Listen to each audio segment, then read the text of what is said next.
Minute 5 minute 5 minute ভাই 5টা minute ভাই ভাই ভাই বন্ধ করতে সেল বন্ধ ভাইয়া প্লিজ সেলটা বন্ধ করতে 5 মিনিট ভাইয়া 5 মিনিট আমি এই টাকাটা দিয়ে দেই তারপর আমি সরে যাব আচ্ছা হাইকে করে দেখি দেন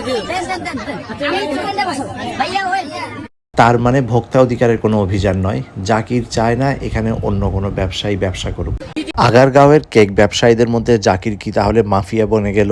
দিনে দুপুরে সবার চোখের সামনে এই মহিলার টেবিল সহ সে যেভাবে উঠাই দিল, সেখান থেকে উঠে গিয়ে উনি এবার আবার একটা গাছতলায় বসলেন। এভাবে প্রতিদিন কেউ না কেউ এই মহিলার সাথে ঝামেলা করতেছে।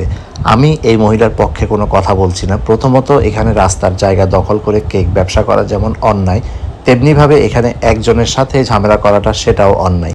রাস্তা হচ্ছে কারোর ব্যক্তিগত সম্পদ নয়, এটা রাষ্ট্রীয় এবং সরকারি সম্পদ।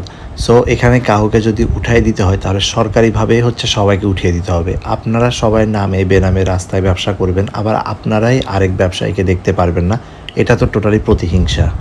উঠাই দিতে হলে এখানকার সকল কেক ব্যবসায়ীদেরকে উঠাই দিয়ে রাস্তার পরিবেশ স্বাভাবিক করা উচিত। কারণ যে পরিমাণ এখানে নাটক জমে গেছে, এই নাটক আর বেশি দিন চলতে দেওয়া ঠিক না।